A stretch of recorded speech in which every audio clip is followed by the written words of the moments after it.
Hey y'all, welcome and welcome back to the channel. Thank you so much for clicking on the video. Listen, if this is your first time here, then welcome. I give lighthearted reviews and recaps of my favorite TV shows and movies. So if this is something that interests you, go ahead and click that subscribe button for your girl and that notification bell so you will be alerted each and every time I upload a brand new video.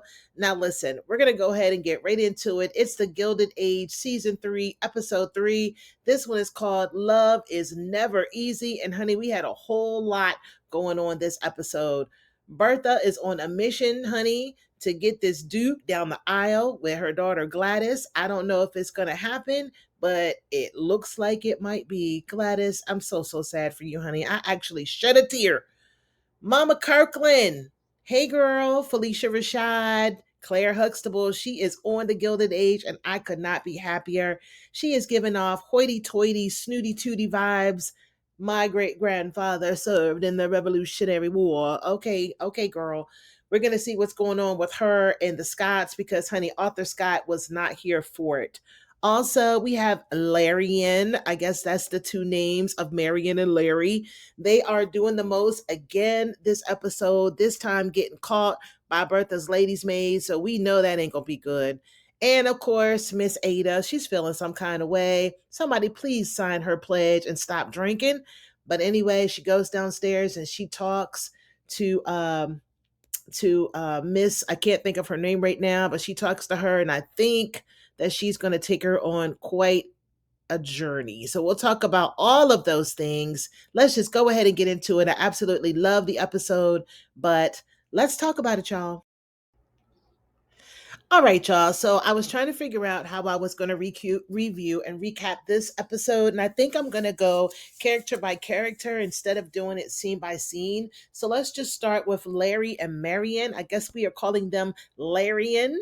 I think that is so cute. But if you guys can remember from last episode, they are absolutely smitten with each other. Anywhere they can steal a kiss, whether it's in the back of a taxi cab or in a dark cut in the house, they're going to do it. So same thing for this episode. As you all know, Larry did invite Marion to the dinner with the Duke, and after the dinner was over, he ended up stealing another kiss with Marion and was caught by Bertha's chambermaid. So, of course, Marion was upset about this because back in those times, you could not just be caught just in a room kissing as a single woman kissing a man. I mean, I think they considered you as being spoiled or ruined, and we all know that Marion's kind of got a little bit of a reputation already. She's already been one failed engagement. I think she was in another relationship that didn't work out in the first season. So, Marion is just really being careful with the way that she's viewed in society as well as her heart because like I said, she's gone through it already. She goes and she talks to Aunt Ada about it. I absolutely love this scene. I love to see the dynamic between those two. It seems like Ada really does care for Marion and really gave her some motherly advice. Told her, listen, be careful, but I wouldn't really worry too much about it because you guys have been courting. I mean, it may not be official, but it looks like you guys have been courting. You guys have been seeing places, and I don't think anybody's gonna, have such a hard time with hearing that you guys were somewhere kissing. But let me tell you something. Bertha's chambermaid did mention it to Bertha. And although Bertha has her sights on Gladys and this Duke, honey, you can best believe that she's going to circle back and figure out what's going on with Larry and Marion. She started asking the chambermaid more and more questions, so much so that the chambermaid was kind of backpedaling a little bit, like, maybe I didn't see what I thought I saw. I may have been mistaken because she knew that the more she said, the more interested Bertha was. And we all know whatever Bertha wants, Bertha seems to get. So I really hope that she doesn't mess up this relationship between Larry and Marion because I love them so much. And I want them to work. So Bertha, stay out of it, honey. All right, y'all. So over at the sister's house, we have Miss Ada, honey. She is still trying to get people to put down the booze, stop drinking, sign the temperance pledge. And so she's asking Bannister, who's up there serving, hey, look, Bannister, how many people down there already signed the pledge? And Bannister's like, it looks like it's just Miss Armstrong. And you look over at Jack and he's like, oh my God, here we go. So Ada's in her feelings because she feels like if Agnes was the one that asked the staff would be chomping at the bit trying to hurry up and make sure it was signed. But because it's her, she feels like she doesn't have that same respect, even though she is the one now with the money. And I feel like this whole thing is such a transition. Everybody has to get used to it, including the staff. I mean, even up until last episode, they still didn't even know who to answer to or who they were working for. So Ada, please back up and give the staff time. I mean, you just got to give them time. And as far as this temperance pledge, I think it's just kind of weird for her to expect for the staff to sign and support that just because she's the supervisor. I mean, they have a life to live outside of working there, so let them live their life. It doesn't mean that they don't support you. She goes downstairs and she talks to Miss Bauer about it, and Miss Bauer pretty much told her the same. And so Ada starts to cry, and you know, we know that she's grieving and she misses her husband. And so she's like, listen, if I could just talk to him just one more time. And Miss Bauer has an idea. She's like, maybe I can help you with that. So it's like, okay, here come the psychics. So we'll see what happens with Miss Bauer and Ada. I'm sure she's going to take her to somebody who's going to tap into that world. Me personally, I don't believe in that stuff, but Ada, if it helps you out, more power to you, honey. Now, in the meantime, Agnes is feeling like she's being left off. All the invitations, all the social stuff that's going on. When the mail comes in now, it doesn't come in addressed to her. It comes in addressed to Ada. And she's got a problem with that. She's like, oh my God, maybe I should just go ahead and pack my bags and go to Newport. At least if I go up there, I'll have some wine. That was funny.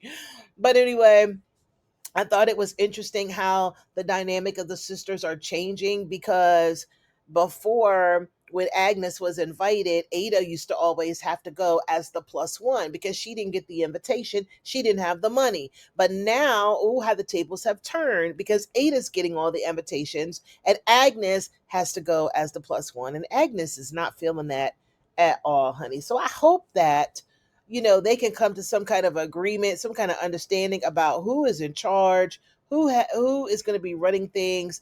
I do believe that Ada really doesn't have that to just go ahead and get it going and just lead and run that household, right? I mean, she did kind of, in my opinion, embarrass Agnes when she was kind of fussing at Armstrong for signing a pledge, talking about, well, I'm the one who pays her paycheck, so I'm the one who. And I thought, well, okay, all right, Ada, let's just calm down a little bit. But I think that the sisters, they complement each other. If they could just settle into their new roles and just be fine with it, I think all will be well. Also, we see that Oscar, kind of seems like he's on the mend thanks to John Adams, who's given him his money to try to turn a profit. So maybe if he makes enough money, Agnes can start getting these invitations again. But as for now, you the plus one, honey. You're gonna have to live with it just like Ada did. All right, y'all. So out in Newport, we got Peggy. We see her and her mom, and she's there visiting with the cousin. I think her name is Cousin Athena. And the maid comes up and hands Peggy a note. This note is from the good Dr. Kirkland. And she's reading the note. She's got a little smile on her face. And her mom and the cousin are like, so who's that from? And who knows that you're here, right? So come to find out, Dr. Kirkland done tracked her down, found out she was going to be in Newport, and knows exactly where she's at. So they were like, well, what did he say? And Peggy's like, well, he just wants to call on me while I'm here. And I'm like, oh, that's so sweet because you can tell that she's smitten on him too, as well as he being smitten with her. So anyway, they go when we see them. They're taking a walk. They're walking along the beach. It was such a cool scene. And it really looked like these two had chemistry. They enjoyed each other's conversation. He even kind of stumbles a little bit as they were walking and makes a joke about it, like, wow, that was like really dignified of me. And I love that because he doesn't take himself too seriously. And he was willing to laugh at himself. And so Peggy's like, all right, well, that's cool because now we're even. You see me at my worst when I had pneumonia, and now you've tripped. So anyway, they had a little laugh about that. He ends up inviting her to his house because he's like, hey, listen, my brother's going to be in town, and I would love to invite you and your family over for the celebration that we're having. And so Peggy agrees. She goes back home to the cousin's house, and she's telling the cousin and her mom about it. The cousin starts I guess talking too much, just saying a lot. Oh, you need to snag him, and oh, he's a good catch. And if you ask me this, and if you ask me that, and Peggy had to kind of politely check her, like, okay, well, I'm not asking you, so just kind of fall back a little bit. I mean, you would almost think that the aunt or the cousin wanted him, the way she was kind of going in. But anyway, so they decide to go to the Kirklands, and that is when we're introduced to Dr. Kirkland's mom, played by Felicia Rashad. And it was so good to see her. But anyway, she's there, her and his father. We meet both of them. And Felicia, or I think her name is Elizabeth. So Elizabeth's kind of, just talking, and so I have people that have graduated from Yale, and then we have Harvard, and even Dr. Kirkland over there, my son, he could have gone to Yale or Harvard, but he decided to go to Howard University instead. And my great grandfather fought in the Revolutionary War as a free man, just laying it all out and letting everybody know how great and wonderful her and her lineage is, right? So then we have Mr. Scott. He's there. I guess he came up for the weekend, and he's like, well, there's nothing wrong with Howard University. I mean, a lot of great people come out of there. And so she kind of looks at him, and she's just like, well, I mean, so tell me about you. I kind of thought that you were a salesman, right? Are you a salesman? And he was like, a salesman? He's like, no, I own my own pharmacy in Brooklyn. And she's like, oh, you own your own pharmacy? He's like, yeah. And so she's like, well, I mean, like, how many generations is your pharmacy date back to? I mean, is it, five or six, generations, like, me and mine? And it's like, no. He was like, no, I founded it. And she was like, oh, you founded it. And he was like, yeah. He said, I was a slave, and then I was free. And then I came up to New York to provide a better life for me and my family. Like, that's how it went down.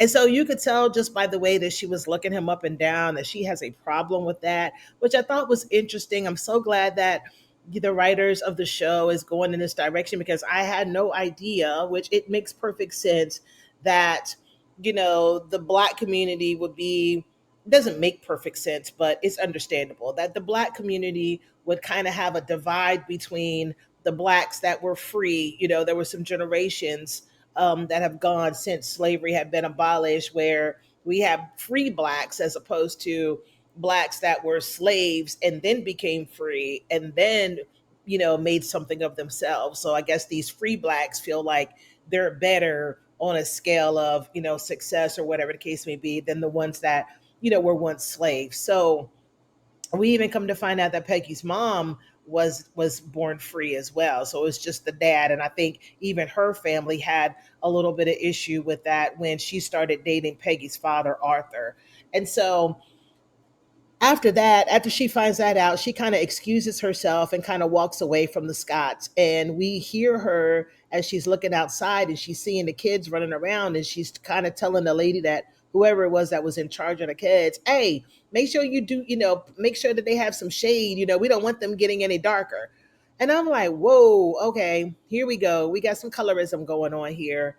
And so I'm not sure what's going on with Elizabeth, and I do like Dr. Kirkland with Peggy, but I feel like it's going to be a hard road traveled with Peggy trying to get through with Miss Elizabeth and her thoughts and her feelings. You can already tell that she's not feeling Arthur at all, and Arthur ain't feeling her either. So when they get back home to the cousin's house, Arthur, is expressing it and saying, "Hey, this lady's trash, pretty much. Like, she just kind of belittled me in front of my family, talked about, I guess she feels like she's better than me because I used to be a slave, and and I don't know what that's going to do with Peggy."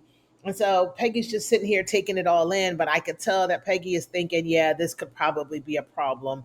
So Arthur Scott, Mr. Scott, he ends up leaving and going back to Brooklyn, and him and the mother have a conversation outside, and the mother's pretty much saying, hey, look, just kind of just let Peggy handle this. You remember what happened last time when we kind of interfered. So, Peggy will fix this and sort it all out. Just kind of leave it alone for now. And that's what they do. But I really do believe that Peggy's going to have a tough road ahead of her. But Peggy's a strong woman, and I think that she'll stand up to Elizabeth, and we'll see what happens there. Okay, so let's talk about Jack and Larry. So you guys remember they were supposed to be going on their meetings today. They're going to try to pitch this idea about the alarm clock. But it seems like everywhere that they go, all the meetings that they're having, they're not getting that yes that they're looking for. So a lot of the people are saying, well, I don't know. Let me see. I'm not really sure right now. And I'm not really sure if Larry is being like the one that is articulating this the right way. But there was one meeting that we went to, that they went to, that we saw, where the guy had asked like a technical question about the actual alarm clock. And then Larry was like, let me get a cheeseburger, small fry, and all the ketchup you can spare. I mean, he knew nothing about what the guy was asking, but Jack jumped in, like just picked it right up and answered the question. He was confident. It sounded like he knew what he was talking about. And I was like, okay. He even had like prototypes of the alarm clocks that he was offering to take home, that the people could take home with them. I don't know why they didn't take the clocks home, or maybe they did, but they were still kind of like, I'm not really sure. And I'm sitting here like, why don't you just take the clocks home? If you take the clocks home and see if it'll wake you up in the morning, then you'll see that no, you don't need any oil, and that yes, these clocks do work. So I was kind of like, Jack, like, come on, y'all, give him a chance. But anyway, that takes me back to Armstrong. Armstrong really surprised me. After Jack got home, he was just kind of laying in the room and kind of feeling down and out about the day. And Armstrong's like, "What's going on with you? Why are you so down?" And he was just like, "Yeah, the invention, you were smart not to invest in it." And, just kind of being down on himself. And Armstrong told him, listen, these are businessmen. They're not going to just, give you the yes right away. They're going to do their research. They're going to, look at your product and see how it's going to benefit them and make them money. And it's not like oh, okay, yeah, we're in business right then and there. So don't give up on it. They didn't say no and they didn't say yes. They just said, let me think about it. So, just keep the faith and don't give up. And it really did make Jack feel better about the situation. And I was so glad that Armstrong has a good side to her. Finally, we're getting to see something positive with Miss Armstrong. So good for her for doing that and looking out for Jack. Even though when Jack was like, "Oh, thank you, Mrs. Armstrong, I feel much better," she's like, "Oh, I didn't mean to do that." It's like, girl, please go sit down somewhere.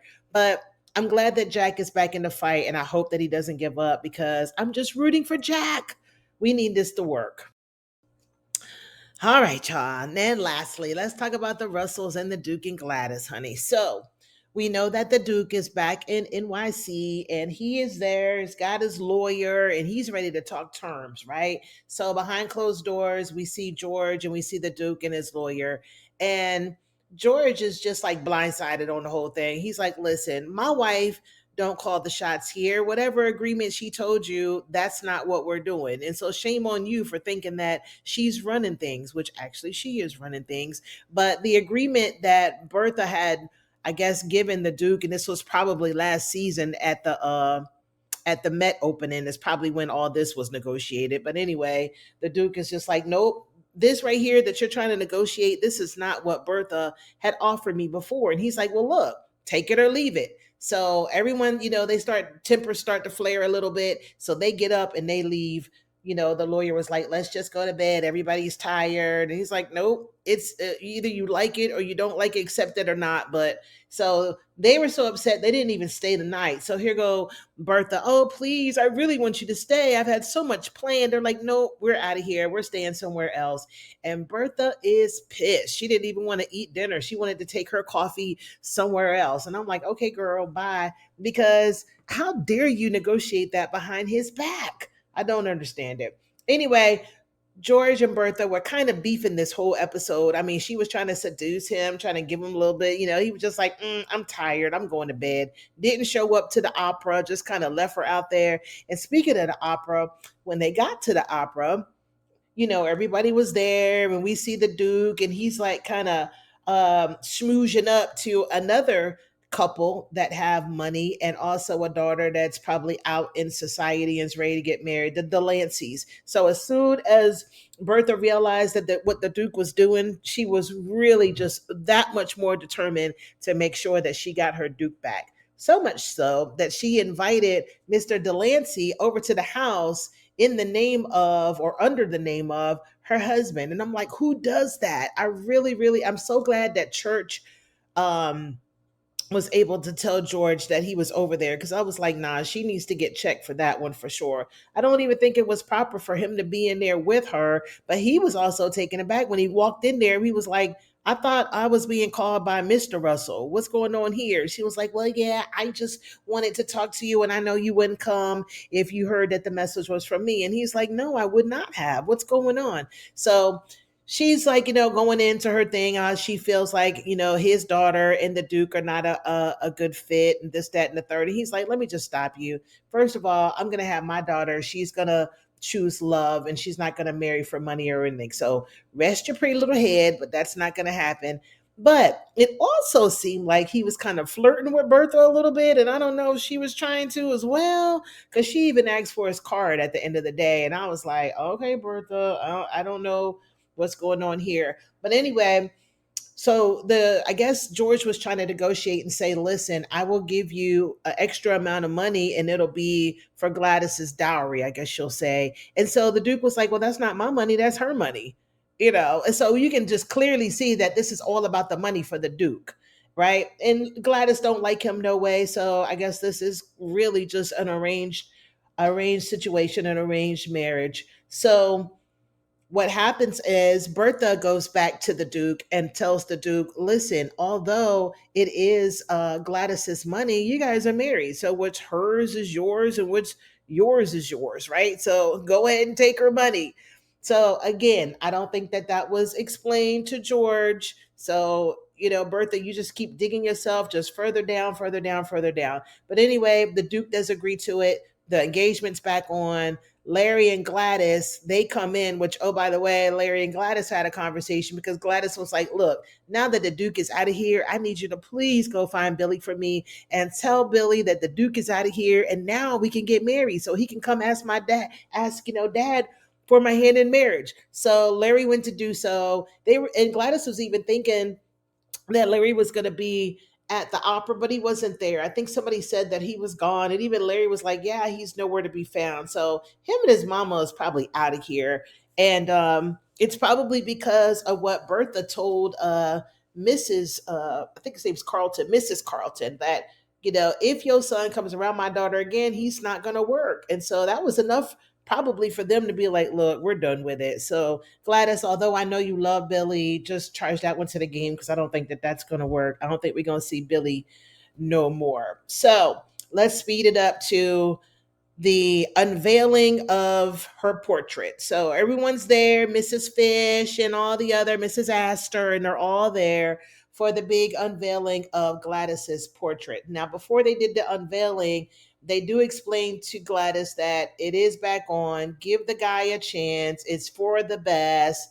It's going to work out. Just please. And I'm telling you, I shed a tear because I was so hurt and so mad. Not so much at Bertha because I've already been mad at her, but for George because he promised her. And that's what Gladys was like, Daddy, you promised me that I could marry for love, And just the fact that he folded and didn't like hold up to it. I'm so disappointed in George. Do not like him. Don't like Bertha. I just cannot believe that they're going to go through with this. But anyway, I felt so bad for Gladys, and I actually did shed a little tear just by the way she was just looking and the way that George came over to her side and was just like, please just give him a chance. So they ended up talking, and it was what it was. It wasn't really nothing. Still, they don't know each other, but at least she's talking to the Duke. So they go out and they do the unveiling, and then after that, George announces to everybody that Gladys is engaged to the Duke, and everyone's like, oh my God, this is the greatest thing ever. And then, you see Mrs. Fish